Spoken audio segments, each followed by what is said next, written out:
చేరవచ్చిన అందరికీ కూడా ప్రభు పేరిట హృదయపూర్వక వందనాలు తెలియజేస్తున్నామండి. గడిచిన వారం మనం మాట్లాడుకున్న అంశాన్ని గురించి ఒకసారి జ్ఞాపకం చేసుకొని దాని కొనసాగింపు ఈ వారం మాట్లాడుతున్నాము. గడిచిన వారంలో మనం ఏం మాట్లాడుకున్నాం? ఎవరైనా జ్ఞాపకం చేస్తారా? ఎవరిని గురించి మాట్లాడుకున్నాం? ఆదాముల గురించి. పోయిన వారమే నేను చెప్పినట్టున్నాను, ఏకవచన సంబోధన బైబిల్లో ఉన్న భక్తుల పేర్లను ఎప్పుడూ కూడా మనం ఉచ్చరించకూడదు. మన ఇంట్లో కూడా పెద్దవాళ్ళు ఎవరైనా వచ్చినప్పుడు మన పిల్లలకు మనం ఏమని నేర్పిస్తాం? నేర్పిస్తామండి? అదిగో బాబాయ్ వచ్చాడు నాన్న నమస్తే చెప్పు, ఇదిగో తాతయ్య వచ్చాడు లేచి నమస్తే చెప్పు, తాతయ్య కూర్చోమని చెప్పు, ఇవేనా చెప్తాం. మరి ఆది దంపతులు కదా, ఆదాము హవ్వలు అంటే ఎవరు? ఆది దంపతులు. ఈ భూమి మీద నరులకు ప్రారంభమే వారు. మనకంటే చిన్నవాళ్ళను మనం ఏం చేయాలి? పేరు పెట్టి పిలిచినా పర్లేదు, కానీ మనకంటే పెద్దవాళ్ళనే గౌరవించి మాట్లాడాలని ఈ లోకంలోనే నేర్పిస్తున్నాం. అలాంటిది భక్తులను ఎలా పడితే అలా మనం ఎప్పుడు మాట్లాడకూడదు. ఎప్పుడు కూడా పక్కన గౌరవ వచనం అనేది ఖచ్చితంగా ఉండాలి. ఈ లోకంలో కూడా అధికారులను ఎలా పిలుస్తాం? మనం ఎమ్మెల్యే గారు మన రోడ్లోకి వచ్చారండి, ఏమని పిలుస్తాం? ఆయన పేరు పెట్టి పిలుస్తామా? ఏమంటాం? సార్ అంటాం. ఎందుకని? ఆయనకున్న అధికారం అటువంటిది. మరి అలాంటి పరిస్థితుల్లో ఆదాము హవ్వలు అంటే చిన్నవాళ్ళు కాదు కదా, మనకంటే పెద్దవాళ్ళు, వయసులో పెద్దవాళ్ళే, ఆత్మీయతలో కూడా చాలా ఉన్నతమైన స్థితిలోనే ఉన్నారు. ఎందుకు అనేది ఇంకా మాట్లాడే విషయాలను బట్టి మీకు బాగా తెలుస్తుంది. కనుక బైబిల్లో భక్తులను ఎవరిని మాట్లాడినారు, అపవాద సంబంధులుగా మాట్లాడే వాళ్ళని పేరు పెట్టి పిలవచ్చు, తప్పులేదు. అలా అన్నాను కదా అని చెప్పి అపవాది గారు అనకండి, పెద్దవాడు కదండి అనకండి. అపవాద సంబంధుల్ని పేరు పెట్టి పిలవచ్చు. దైవికమైన కోణంలో ఆత్మీయంగా బ్రతుకుతున్న వాళ్ళని మాత్రం ఖచ్చితంగా గౌరవార్థం మనం పిలవాలి. కింద కూర్చున్న వాడిని బైబిల్లో ఒళ్ళో పెట్టుకోండి. ఎందుకంటే మన వాక్యాన్ని మనం గౌరవిస్తే బాగుంటుంది. మనం అదే కాలంలో కింద పడుతున్నాం కాబట్టి చిన్న కరెక్షన్స్ అంతే ఏం లేదు. నేను ఎందుకు ఈ విషయాలన్నీ మాట్లాడుతూ ఉన్నానంటే, మనం ప్రారంభం నుంచి నేర్చుకున్నాం. మనకు చాలాసార్లు నేర్చుకున్నవే కానీ మనం మర్చిపోతూ ఉంటాం. అందుకనే నేను ప్రారంభం నుంచి మాట్లాడాలని ఇష్టపడుతున్నాను. గత వారం మనం మాట్లాడుతుంది ఆదాము హవ్వల గురించి కదా. మాట్లాడుకుంటూ వారు చేసిన పొరపాటు ఏంటి, దేవుడు వారికి ఏం నేర్పించారు, వారు దేవునితో ఎలా ఉన్నారు అన్న విషయాలు ఆలోచన చేశారు. వాడు పాపంలో పడిపోవడానికి ప్రప్రథమైనటువంటి కారణం ఏంటి అని ఆలోచన చేశారు. నోట్స్ రాసుకునే అలవాటు, రాయటం వచ్చిన వాడు ఖచ్చితంగా రాసుకోండి, మనకి ఎప్పటికైనా ఉపయోగపడుతుంది దేవుని మాటలు. ఏం పొరపాటు చేశారని ఆలోచన చేశారు.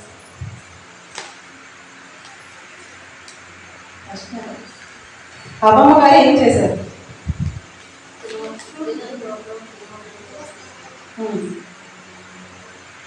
అదే పాయింట్ మనం నేర్చుకుంది పోయిన వారం. పెద్దవాళ్ళకి ఎవరికైనా జ్ఞాపకం ఉందా?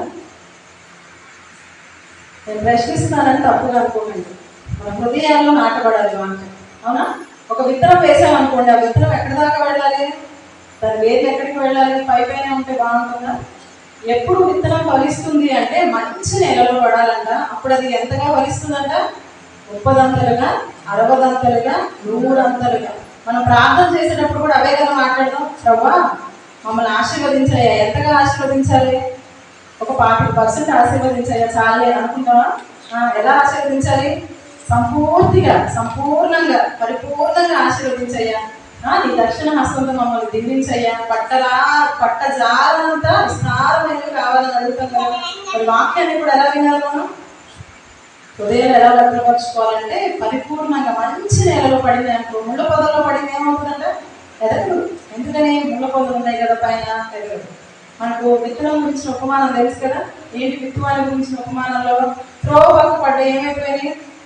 పక్షులు వచ్చి ఎత్తుకొని వెళ్ళిపోయాయి, బాటసారులు తొక్కేశారు. కనుక అలాంటి విత్తనాలుగా ఉంటే విత్తనం పడుతుంది పేరుకి, కానీ అది ఫలించదు. అదే ముళ్ళ పొదల్లో పడ్డ ముళ్ళు అణిచివేసి ఎదగో, పేరుకి విత్తనం పడింది అనుకుంటాం మనం. అలా మన జీవితాల్లో వాక్యం మన హృదయంలో పడాలి అంటే ముందు మన హృదయాన్ని సిద్ధపరచుకోవాలి. ఇక్కడికి వచ్చినప్పుడు మనం ఏం చేయాలంటే, ప్రభువా స్త్రీల సమాజానికి వెళ్తున్నాను.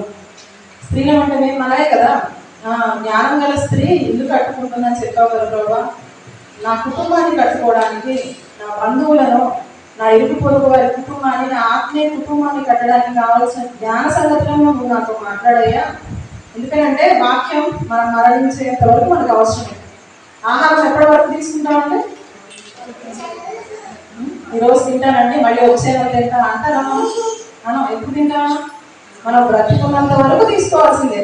బహుశా దాని క్వాంటిటీ తగ్గుతుందేమో కానీ ఆహారం అయితే తీసుకోవాలి. మరణించేంత వరకు ఈ శరీరానికి ఆహారం అవసరం. అలాగే మన ఆత్మ కూడా ఒక ఆహారం ఉంది, అదే దేవుని మాటలు, దేవుని వాక్యం. ఆత్మయే జీవింపచేయనది శరీరం నిష్ప్రయోజనం అంట.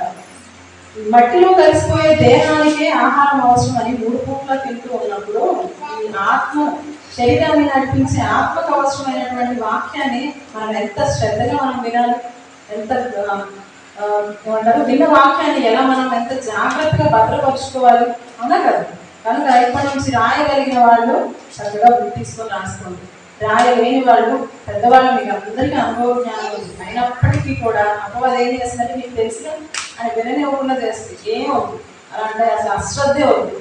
లోకంలో ఉన్న ముచ్చట్లకైనా మనం సెలవు పెట్టచ్చేమో కానీ దేవుని మాటలు లేదా విన్న వాక్యమైనప్పటికీ కూడా ఏదో ఒక రీతిలో దేవుడు ఏదో ఒక కొత్తగా మనతో మాట్లాడుతూ మనల్ని సరిచేస్తూనే ఉంటాడు కదా. ఒప్పుకున్నామా? కనుక పోయిన వారం ఏం మాట్లాడుతున్నాము అంటే దేవుడు ఒక మంచి కుటుంబాన్ని ఏదైనా తోటలో పెట్టినట్టుగా మనం ముందుగా వివాహం చేయడానికి దేవుడు ఎటువంటి లక్షణాలను ఏర్పాటు చేసుకుంటున్నారు, ఏ లక్షణాలను చూసి వివాహం చేస్తున్నారు అనే విషయాలను మాట్లాడుతున్నాం. అవునా? పురుషుడికి ఎప్పుడంటే పెళ్లి చేయాలి, వయస్సు వస్తే కాదు, అంతేనా? వయసు వస్తే పెళ్లి చేద్దామా? లోకం 18 ఏళ్ళు 21 ఏళ్ళు వస్తే పెళ్లి చేయమంటుంది. కానీ దేవుడు అది కాదు చెప్పేది. దేవుడి పనిలో ఉన్నప్పుడు, పురుషుడు పని చేయగలిగిన సామర్థ్యం ఉన్నప్పుడు, మరి ముఖ్యంగా దేవుడిలో ఉన్నప్పుడు వివాహం చేయాలని వాక్యం చెప్తూ ఉంది. అలానే దేవుడు పనిలో పెట్టిన ఆదాము గారికి వివాహం చేశారు, హవ్వమ్మ గారిని ముందే చేయలేదు. చూసాం కదా లేఖనాల నుంచి కూడా. ఆ తర్వాత దేవుడు పనిలో ఉండి కష్టపడుతున్న ఆదాము గారికి సాటి అయిన సహాయంగా హవ్వమ్మ గారిని చేసినట్టుగా మనం చూస్తూ ఉన్నాం. ఆ తర్వాత మనం జాగ్రత్తగా గమనిస్తే ఆ కుటుంబాన్ని ఫలించాలని దేవుడు కోరుకుంటూ ఉన్నాడు. అయితే ఏదైనా తోటలో చాలా సంతోషంగా ఉన్నారంట. ఎంత సంతోషంగా ఉన్నారు అంటే ప్రతి చల్లపూట దేవుడు వచ్చి వారితో సంభాషిస్తూ చక్కగా వారి కుటుంబం సంతోషంగా కొనసాగుతూ ఉంది. ఈ క్రమంలో ఏమైపోయింది? అపవాది ఎవరిని వాడుతున్నాడు? ఆయన దేవుడు సృజించినటువంటి జంతువులలో జీవరాశుల్లో ఒక సర్పాన్ని ఉపయోగించుకొని అపవాది హవ్వమ్మ గారి దగ్గరికి వచ్చింది. వచ్చినప్పుడు హవ్వమ్మ గారు ఏం చేశారు? ఇది నిజమా అనగానే ఆమె ఏం చేశారు? ఏది నిజం అని మాట్లాడారు. అదే కదా మనం మాట్లాడుకుంటూ ముగించుకున్నమాట. ఒకసారి ఆదికాండం 3వ అధ్యాయంలో ఆ వచ్చిన భాగాన్ని, ఆ సందర్భాన్ని ఒక్కసారి చూసుకున్నాం. ఆదికాండము 3వ అధ్యాయము 1 నుంచి 6 వచనాలు చూద్దాము. ఒకసారి చదవండి.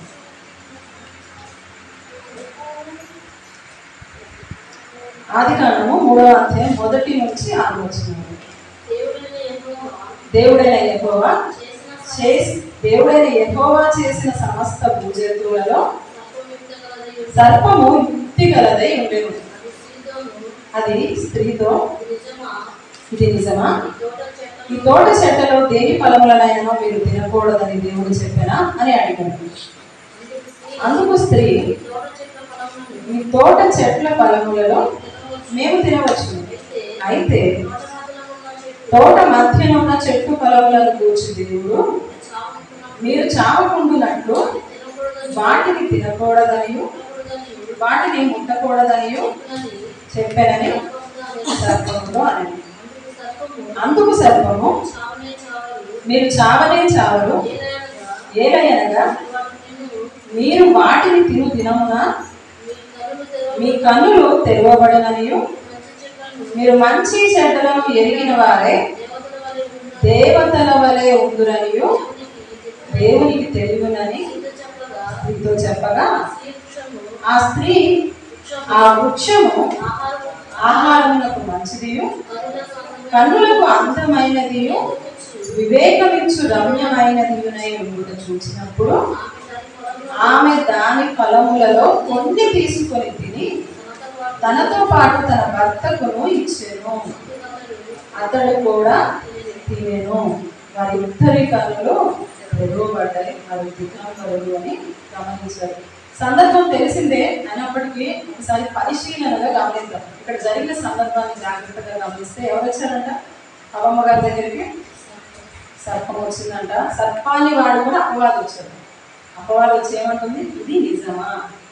నేను పోయిన వారం ముగిస్తూ మాట్లాడిన విషయం, ఎప్పుడు కూడా ఇక్కడ ఇది నిజమా అని సర్పం మాట్లాడింది కదా. అప్పుడు హవ్వమ్మ గారు ఏం చేయాలని మాట్లాడుతున్నాం? ఆదాము హవ్వమ్మలకు, హవ్వమ్మ గారికి ఆదాము గారి స్వరం తెలుసు, ఆదాము గారికి హవ్వమ్మ గారి స్వరం తెలుసు. వీరిరువురికి బాగా పరిచయం ఉన్న, సుపరిచయం ఉన్నటువంటి స్వరం ఎవరిది? దేవునిది. అవునా? దేవుడిది. వీళ్ళకు ఈ ముగ్గురికి వాళ్ళ స్వరాలు బాగా తెలుసు. ఇప్పుడు కొత్త స్వరం వినిపిస్తుంది ఏదైనా తోటలో. ఈ పాయింట్ మనం బాగా గమనించాలి. ఎవరి స్వరం ఇది? దేవునిది కాదు, తన భర్తది, అంతకన్నా కాదు. కొత్త స్వరం ఏదో వినిపిస్తుంది. ఈ కొత్త స్వరం వినిపించినప్పుడు ఏ స్త్రీ అయినా స్పందించవలసిన విధానాలు రెండు రకాలు.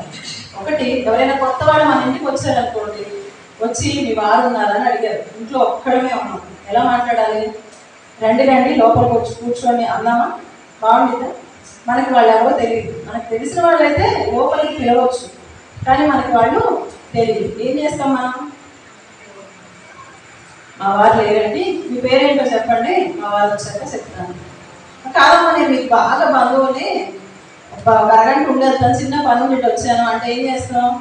వెంటనే భర్తకు ఫోన్ చేస్తాం. ఇప్పుడు ఫెసిలిటీస్ ఉన్నాయిగా, భర్తకు ఫోన్ చేసి ఏం చెప్తాం? మీ పేరేంటండి, ఒక్క నిమిషం అండి, ఏమనుకోవద్దు అని చెప్పి వెంటనే భర్తకు ఫోన్ చేసి విషయం చెప్తాం. పలానా వారంట, మరి మీకు తెలుసు, మీకోసం అని వచ్చారు, ఏదో పని ఉందంట, ఒక అరగంట ఇక్కడ మన ఇంట్లో ఉన్నామని వచ్చారు, ఏమంటారు మీరు అని అడుగుతారా లేదా? అలా అడగకుండా ఇంట్లోకి పిలిచాం అనుకుందాం, ఏం జరుగుతుంది? ఆ వచ్చిన వాడు దొంగ అనుకోండి, ఏం చేస్తాడు? మంచిగా లోపలికి వస్తాడు. లోపలికి వచ్చినంతసేపు బాగానే ఉండదమ్మా, కొంచెం మంచిగా ఇస్తాడు, దారుణంగా ఉంది. వాళ్ళు కూడా ఎలా వాళ్ళు పలికిస్తారు తెలుసా? దొంగలు కూడా ఏం బయటికి ఏం కనిపించరు. దొంగలు అంటే లోపలికి కానిస్తాం కదా, రానివ్వం కదా. అందుకని వాళ్ళు చక్కగా మంచి బట్టలు వేసుకొని చాలా ప్రేమపూర్వకంగానే మాట్లాడతారు. ఎలా? మా చెల్లెమ్మ బాగున్నావా? బావగారు ఎక్కడికి వెళ్ళారు? నేను మీకు దూరం బంధువులు అవుతాలే, కొంచెం దాహంగా ఉంది చెల్లి, కొంచెం వాటర్ ఇస్తావా అన్నప్పుడు మనం ఏం చేస్తాం? మాకు చుట్టాలేమో, పెళ్లిలో మేము సరిగ్గా చూసుకోలేదు, పెళ్లిలో హడావుల్లో ఉంటాం కదా, బహుశా నవ్వలేకపోయినట్టున్నాం అని చెప్పి లోపలికి పిలిచి కూర్చోబెట్టి మంచిగా ఇచ్చడానికి అడిగేది విలువైన వస్తువులన్నీ ఈలోపు సర్దేస్తారు. అయిపోయాక ఆవిడ మళ్ళీ గోల్డ్ చేయడం అంటే తాళి కొట్టుకుంటారు కదా, ఆ తాడో చెవులు ఇవన్నీ ఉన్నప్పుడు ఏం చేస్తారు? వెంటనే గమనించుకొని లోపల దాకా వచ్చి వెంటనే ఏ కత్తో లేదా ఏ మందు వేసి వెంటనే మాయ చేసి వెళ్ళిపోయిన కేసులు ఎన్ని ఉన్నాయా లేదా? ఎన్ని చూస్తున్నాము. అలా కాకుండా మీరు ఒక 10,000 ఇస్తే ₹1,00,000 ఇస్తాము, లేదా మీ దగ్గర ఉన్న గోల్డ్ ఇస్తే దాన్ని 2 చేస్తాము. ఇవన్నీ మన దగ్గరికే వస్తాయి కదా. ఇవన్నీ మనం వినగానే ఏం చేస్తాం? అబ్బో ఏదో మంచి ఆఫర్ లాగా ఉంది, అబ్బో 10,000 పెట్టి ₹1,00,000 అంట, ఇంట్లో ఖర్చులన్నీ వాడేసుకోవచ్చు, మంచి మంచి పట్టు చీరలు కొనుక్కోవచ్చు అని నమ్మేస్తాం. ఆడవాళ్ళు మోసపోతారా, మగవాళ్ళు మోసపోతారా చెప్పండి? ఏకఖండంతో ఏకీభవించినందుకు దేవునికి స్తోత్రం. ఒప్పుకోవాలి, మరి మనం తప్పు చేసేవాళ్ళకి ఒప్పుకోవాలి. అదే పురుషుల దగ్గరికి ఎవరైనా వచ్చారనుకోండి, ఇదే విషయాన్ని మనం పురుషుల దగ్గరికి వెళ్ళి చెప్తే, ఇదిగో బట్టల షాప్లో ఆఫర్ ఉందంట, ఒక చీర కొంటే ఒకటి ఆఫర్ అంట అని చెప్పి అనుకుని నమ్ముతారు వాళ్ళు. పిచ్చి మొహ, ఎందుకు ఆఫర్ పెడతాడు? ఎవరైనా ఓకే ఇస్తారా? ఎందుకు ఇస్తాడు? అదేదో నాసిరకం సరికైనా ఉండాలి, లేదా మిమ్మల్ని మోసం చేయడానికి మీకు ఆఫర్లు అంటే ఇష్టం కదా, అందుకని ఎక్కువ రేటుది డబల్ చేసి ఎక్కువ రేటు చెప్పి దాన్ని 2 చీరల ప్రైస్ ఒకటే రేటు చెప్పి మీకు అమ్మేస్తున్నాడు. అయితే నాసిరకం సరికైనా ఉండాలి, లేదంటే దాని రేటు ఒరిజినల్ రేట్ అంతే చెప్పి ఆఫర్ అని పెట్టాడు. నా మాత్రం తెలియదా అంటారు పురుషులు. అదే మనం పట్టు చీరకు స్పూన్ ఇస్తున్నాడు ఫ్రీగా అంటే స్పూన్ కోసం చీర కొనడం ఒప్పుకుంటారా? నిజమా కదా? స్టీల్ స్పూన్ ఇస్తున్నాడండి అని వెంటనే పట్టు చీర 10,000 పెట్టి కొనడానికి ఇష్టపడతాం. అంటే ఎందుకు ఈ సందర్భాలని చెప్తూ ఉన్నానంటే, చాలాసార్లు మనకు అనిపించేది ఏంటి అంటే, ఏంటి హవ్వమ్మ గారు మోసపోయింది, ఆదాము గారు అయితే మోసపోయేవాడు కదా, ఖచ్చితంగా మోసపోతాడండి అని చాలా మందికి వస్తుంటుంది. కానీ ఒక రీతిలో ఆలోచన చేస్తే మనం అనుకుంటూ ఉంటాం, హవ్వమ్మ గారి దగ్గరికి అపవాదం వచ్చిందేమో, ఆదాము గారి దగ్గరికి రాలేదేమో, ఆదాము గారి దగ్గరికి కూడా వెళ్ళుంటే మోసపోయేవాడేమో. కానీ మనం ఎప్పుడు హవ్వమ్మ గారిని ఎత్తిస్తూ ఉంటాము, ఆడవాళ్ళ మీద కూడా ఏడుస్తూ ఉంటారు అని అనుకుంటూ ఉంటారు చాలా మంది. ఒకసారి చూద్దాం, దాని గురించిన క్లారిటీ కూడా తీసుకుందాం. తిమోతి గారికి రాసిన మొదటి పత్రిక 2వ అధ్యాయము 14వ వచనాన్ని ఒక్కసారి చూడండి. తిమోతి గారికి రాసిన మొదటి పత్రిక 2వ అధ్యాయము 14వ వచనం. మరియు ఆదాము మోసపరచబడలేదు కానీ స్త్రీ మోసపరచబడి అపరాధములో పడదు. ఒక్కసారి ఆగుదాం. ఇక్కడ ఏమని రాయబడింది? ఇక్కడ వాక్య భాగం, ఆదాము గారు మోసపరచబడలేదు కానీ స్త్రీ మోసపరచబడింది. అంటే అపవాది కేవలం స్త్రీ దగ్గరికే కాదు, పురుషుడి దగ్గరికి కూడా వెళ్ళాడు. కానీ పురుషుడు స్త్రాం కదా, మనలాగా ప్రతి మాట నమ్మేడు. ఇది నిజమా అనగానే ఏది నిజం అని అడిగి ఉండొచ్చు. కానీ హవ్వ గారు ఏం చేశారు? అవునవును అదే నిజం, నీకెలా తెలిసింది అన్నట్టు మాట్లాడగలుగుతారు. అవునా? అక్కడ సందర్భాలు నేను 6 వచనాలు చదివించాను కదా. ఎక్కడైనా ఆదాము గారికి అపవాదికి డిస్కషన్ కనిపిస్తుంది. ఆదికాండంలో వాళ్ళ మధ్య కాన్వర్సేషన్ లేదు. ఎందుకని? కొత్తగా అపవాది స్వరాన్ని గుర్తుపట్టి వెంటనే స్పందించారు ఆదాము గారు. అందుకనే అక్కడ ఏం రాయబడింది? ఆదాము మోసపరచబడలేదు అంట.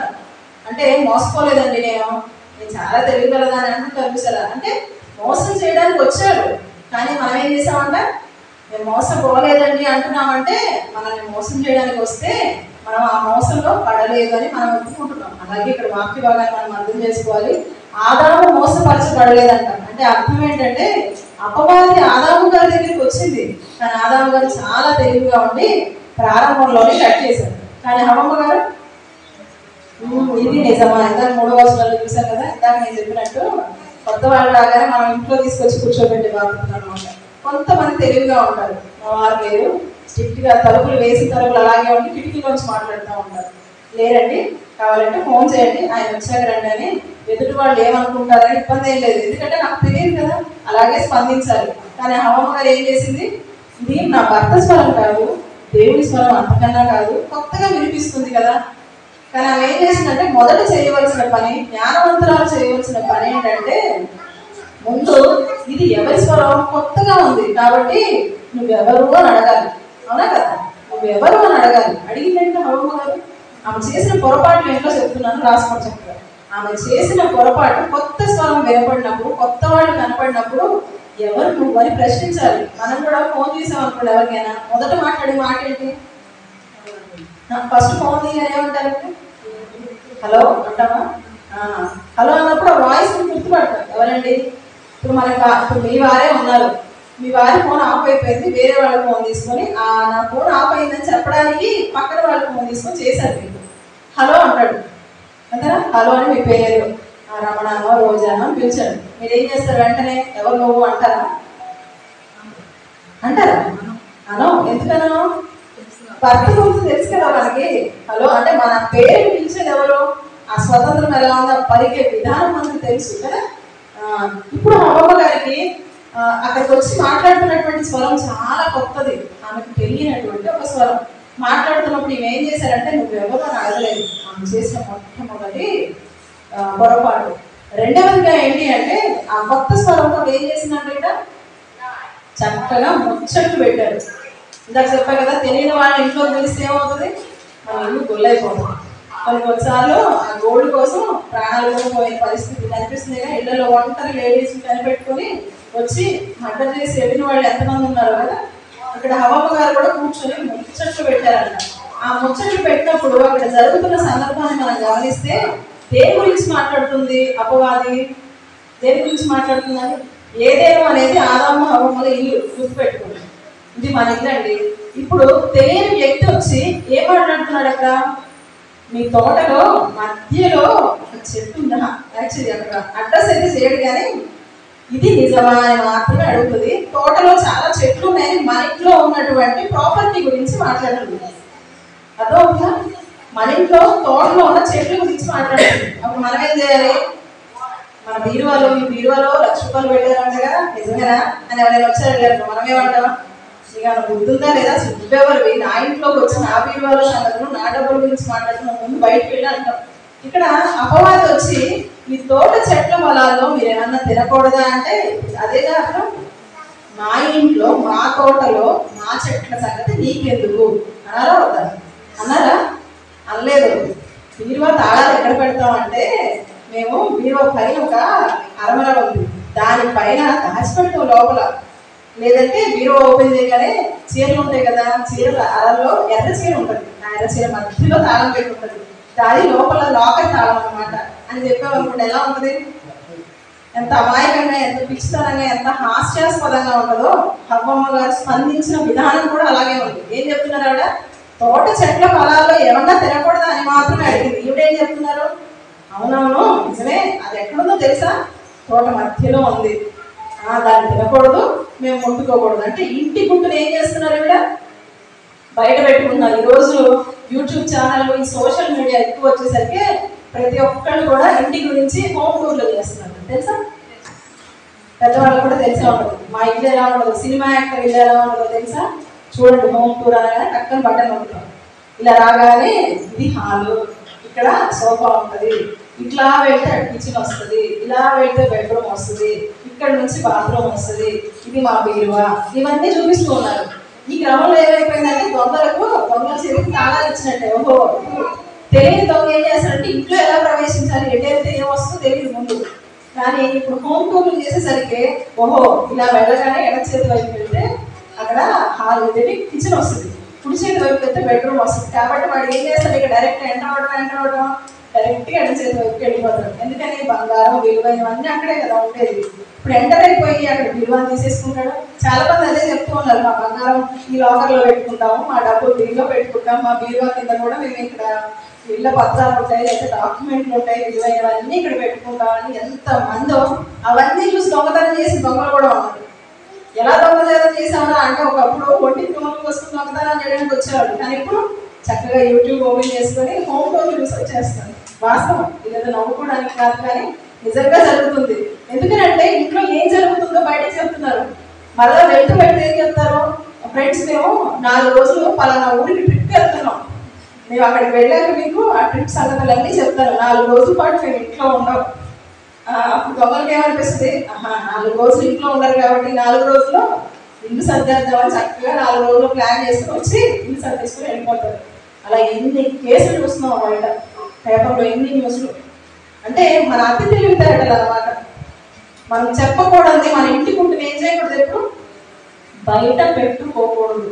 ఇవన్నీ ఎందుకు చెప్తూ ఉన్నానంటే మనకి ఇంకా బాగా నాటాలి హృదయంలో. విత్తనం ఎక్కడికి వెళ్ళాలి, బాగా మంచి నెలలో నాటపడాలి. వేరే ఎక్కడికి వెళ్ళాలమ్మా, లోపలికి అంతా వెళ్ళినప్పుడు ఫలిస్తుంది.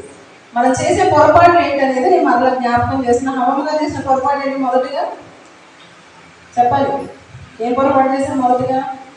వీళ్ళు ఇంతకుముందు వచ్చారు, మీరు చెప్పాలి.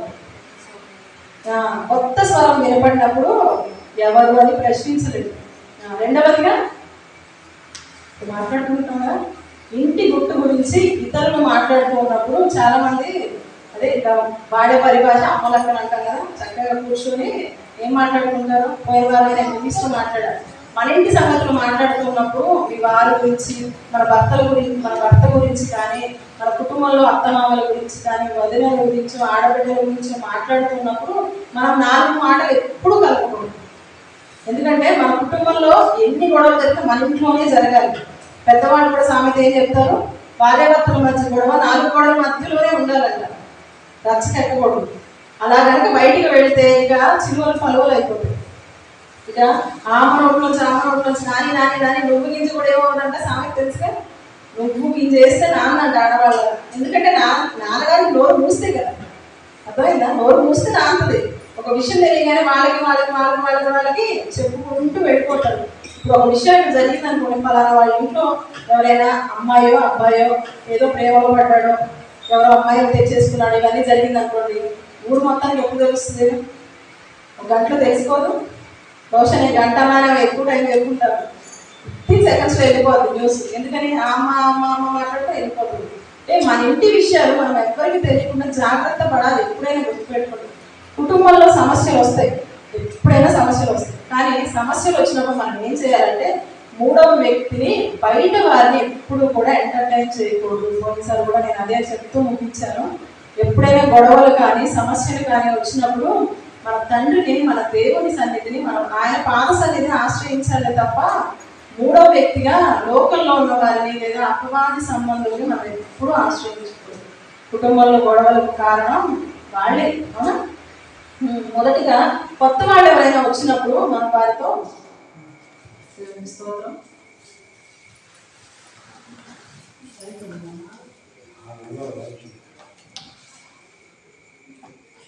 आप ना होल्ड చేయనా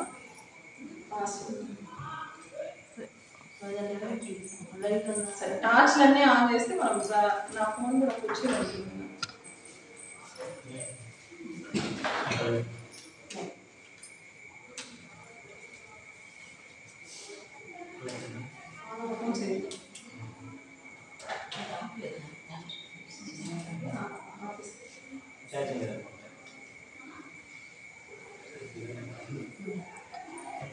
మీ ఫోన్ ఉంటే అక్కడొకటి పెట్టారు బాగా తెలుసు.